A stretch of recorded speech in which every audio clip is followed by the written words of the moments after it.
What's good, YouTube? It's your boy Vontae the First, the day portion of Mugen Eclipse. And it's me, Mr. Twitchy, the night portion of Mugen Eclipse. I was about to say with the penultimate episode of Bleach, well, we got a two-peater next week, so not really penultimate. There was a lot, so bear with me if I forget anything major. We get the I got you. We get the conclusion of the Clash of Kenpachis. Unohana pulls out her blood bankai and we think is stricken down by our boy Kenpachi Zaraki. And then we get a look into what's happening with Renji and Ichigo. They are fighting the Ayuchi? I know that's wrong. Asauchi. Okay, so close enough. They're fighting the Asauchi, which are formless Zanpakutos in this cave area. And Ichigo, oh, he's down bad. He's down bad. He's on the floor, down bad. Renji, somehow, he's up. The only W he'll ever get in his life. The only, yes. And then... And filler does not count. I've never watched filler, but if you got dubs in there, they don't count anyway, so, you know. No, he might be winless in the fillers, too. Wow. Then it's found out that Ichigo, he has to do some special training. I initially theorized that he was going to relive his mom dying on the riverside, but Vontae more astutely suggested that he just needs to have a conversation with his dad. And he pulled up at the clinic at the end of the episode, and that's where we left off at. So I'm expecting to get some. We really need some more answers, Dad. Every single time, it's like, yo, just tell us everything. Come on, man. We need to know right now, especially right now. We're like 80% through the series, Dad. Come on. Give us some lore drop. Without any further delay, guys, let's get into the newest episode of Bleach, episode 11, 1,000-Year Blood War. Let's go. Oh, they all have Zanpakuto. I like that shot. Off the corpse. Ooh.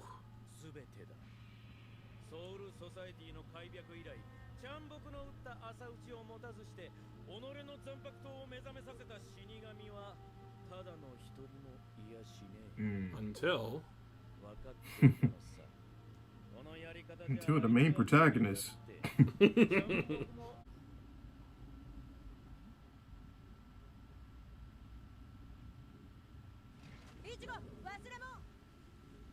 He left it.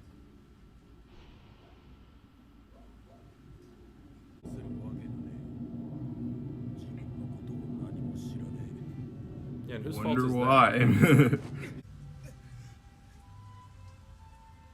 No, quick. Better be. So he takes his mother's last name. Huh. Yeah, you're right. He was a captain.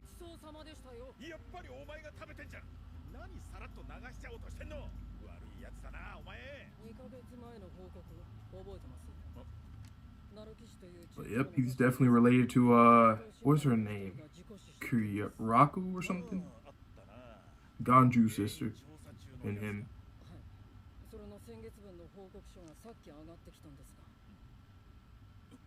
Because he's part of the Shiba clan.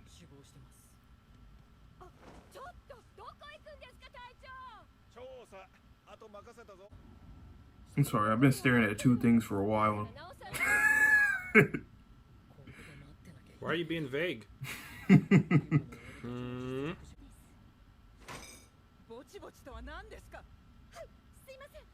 Wait, is that Urio's mom?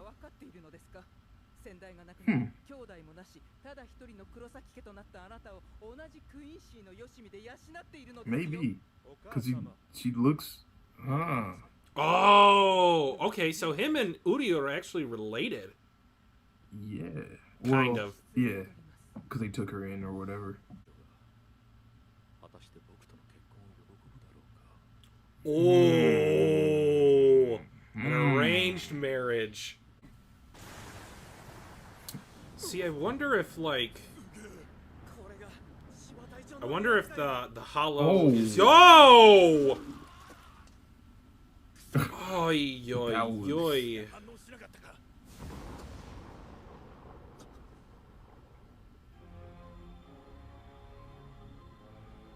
What is... A black hollow. And it looks like Ichigo's demonic form. Vasto Lord.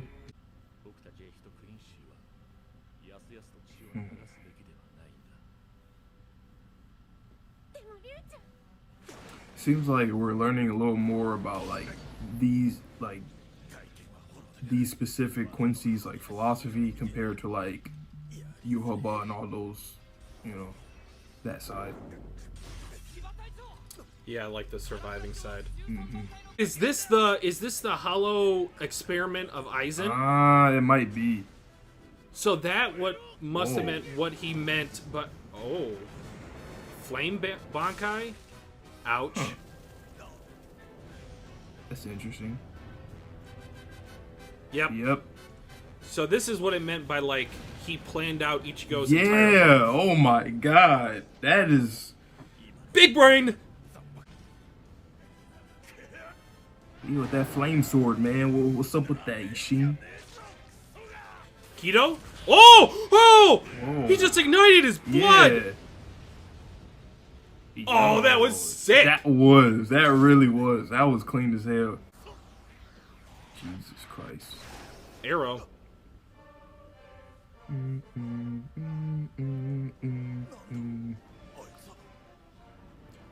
said, who is that? That's baby girl Isshin.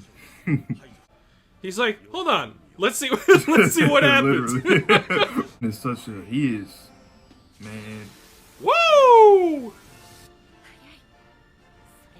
In that case, what you about to do? She's gonna do the defensive. Ooh, that shot is clean as hell with the rain going down slow. What in the hell? The blute? Oh my god! Yo! So she like that. Alright. Whoa. Is it explodes? Ooh. Damn, so she be getting active like that. You seen her face? She was serious. Yeah, Ichigo, you get some badass parents, my guy.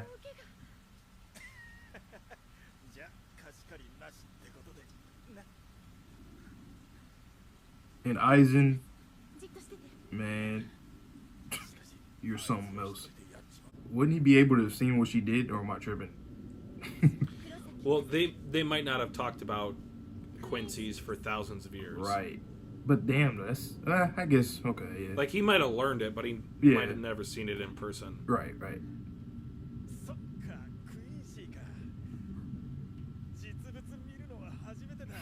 Yeah.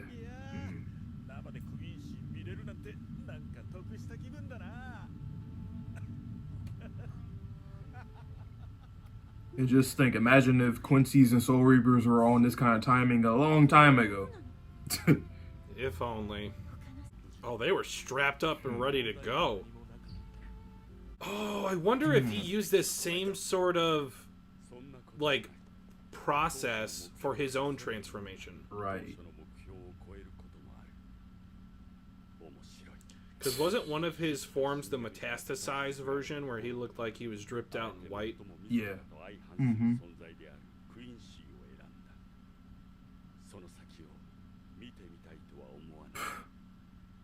You damn scientist. Dude, what's your Bankai? And that's the ED. Wow, that was quick. No? Where you going, Uryu?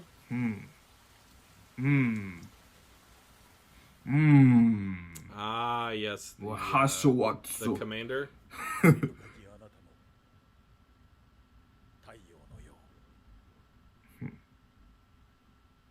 What's the next episode called? Everything But the Rain. June Truth. That's a long title. Unless that's the 2 episode titles separately. Probably. Okay. Good episode. This man Aizen, it's interesting. These scientists in this show is just, they're all different. They just on some different stuff. You have Urahara, you have Mayuri, and you have Aizen. They they just be doing shit. But Aizen really be doing the most. Like, Jesus Christ, that's. Well, and you had that spider lady from Squad Zero. She was the original tinkerer, for lack of a better term, and like, I don't know, there's a lot in that one. Sayalapuro, the one that Mayori beat, the spotter that he beat. But yeah, this is, I'm assuming, well, I don't know, are we gonna get, well, I guess we do have to get more from this flashback from when he got banished or whatever, and and then we're gonna go back and see probably when she got killed by Grand Fisher. So yeah.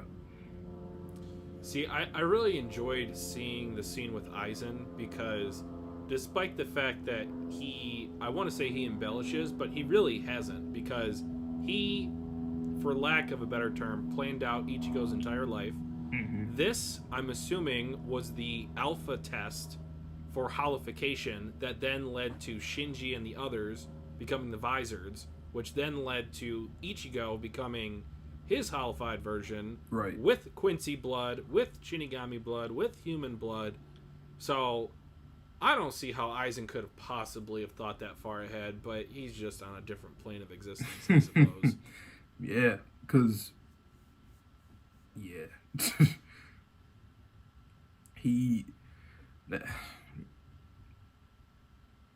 no words. He's just one of my favorite antagonists of all time. And he just keeps proving it more and more and more, even if it's just a flashback. See, I really like him. I've never really considered him like one of the top tier antagonists, really? But like now I'm starting to reevaluate, especially with this episode. And no, it's not recency bias. Like, legitimately, he is probably one of the smartest characters I've ever seen in anime. And the crazy part is, like in this series especially, the only person that is stronger than him is Urahara. I mean, smarter than him is Urahara. Mm-hmm. And that's like, but Aizen, I always liked him because, and I always say this, like, I usually like characters that give me results. And what I mean by that is that characters that they say they're going to do something and they just do it. It could be the smallest thing. Just if you're a person that can always show something to me. And I always appreciate it. Like, even in Chainsaw Man, we all like Denji because, I mean, hey, he has these dreams that are very unlike most shonen protagonists, but he gives me results. Yeah, so I always appreciate that kind of writing. And Aizen's just one of those kind of people. And plus, I mean, he's very much a, in some right, like a philosopher to some degree in terms of, like, seeing how, because, he's been the strongest, or that's kind of what his character is. Like, he's too goddamn strong to the point where it's like, well, I got to do this, I got to do that. And he keeps on going higher and higher and higher to get to the pinnacle. And then he sees Ichigo, and Ichigo's like, somebody that, when you think about it, he wants somebody to be just as strong as him, to share something with somebody, because he's kind of always been a loner in a sense. Do you think he's looking for that camaraderie, or it's more so he's just playing the game? I think it could be a little bit of both, in a way. Because even when he got sealed, I think, was it Urahara that started to talk about that? Or I think Ichigo. Either one of them were saying how, like, there's nobody that can really relate to Aizen. And then Ichigo's, in some ways, the closest person that could have gotten there. Okay. And I don't know, like, Aizen, he's obviously, like, he does bad shit, like, for sure. But he's also somebody that's really interesting to me because he is always, like, he's pushing the envelope. Yeah, and he's always he's just a very curious person. And I respect people that are curious to some degree. Of course, you don't go doing some crazy stuff, but he does crazy stuff too. But it's anime, But yeah. But Isshin Shiba. So we do know for sure that he's part of the Shiba clan. When I always forget her name, but you know what I'm talking about, the lady that transports people to the Soul Society. And out. All I know is she's got one arm. Ganju, Ganju and his sister. Yeah, because when they refer to him as uncle, so he's a part of that clan. And also, wasn't Rukia's, like, mentor their older brother? forgot his name. It has been a while. I'm gonna be honest, I don't remember. It was I forgot his. Damn, it started with a K, I think. Oh, Cayenne Shiba. I remember now, Cayenne Shiba. And he reminded her of Ichigo a lot, so that makes sense because you got him, and then Ichigo's father is part of that clan, so that's probably where the similarities come from. A bit. I was gonna mention it in this one, but his mom, Ichigo's mom, that is, kind of reminded me of Orihime. Yeah. And without getting too far into the Freudian stuff, it's like a common theory is that you tend to be attracted to, or you tend to kind of like navigate towards people that resemble your parents. Right. In relationships. So I feel like that kind of happened with Ichigo and Orihime. Probably. Again, I know spoilers, so... but the thing that I found really interesting was that... Not only interesting, but I find it relatable. Not relatable. What's the word? Sorry, guys. My brain's all over the place. Realistic, I guess, because the Quincy's were down to somehow one final human bloodline in the real world. So the fact that they have arranged marriages, it's almost kind of like quirk marriages from My Hero. Right. They're trying to get the strongest Quincy's to propagate those genes with the Echt. The Echt blood.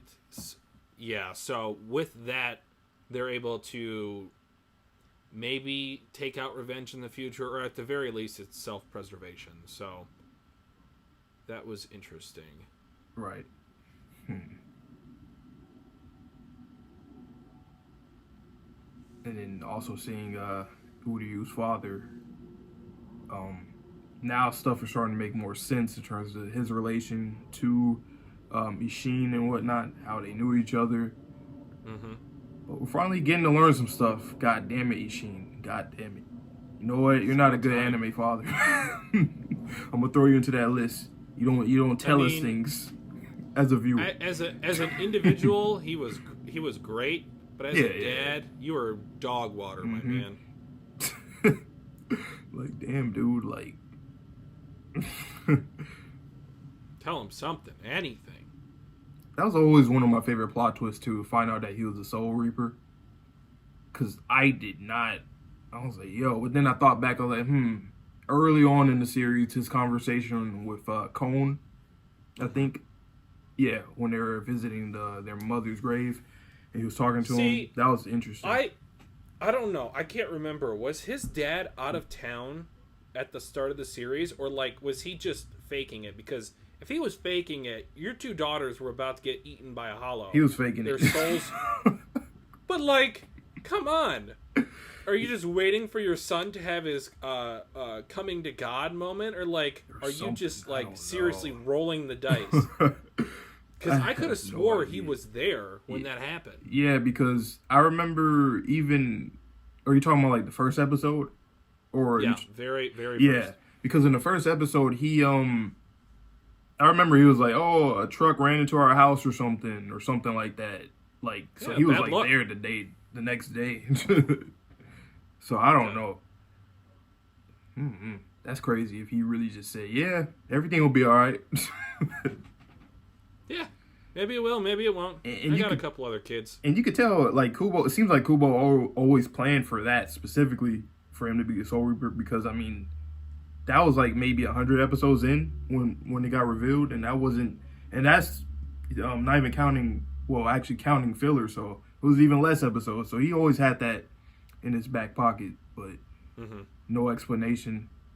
At least in I can't even headcanon why exactly he wouldn't help out and save them. See, the thing that I thought was a great plot twist, unfortunately I was spoiled on it, was that Ichigo is part Quincy. Yeah. Because that explains so many things in terms of spiritual pressure. Like, how can this guy get a Bankai in a week? Like, he just has more spiritual energy than everyone else because of his Quincy heritage. Right.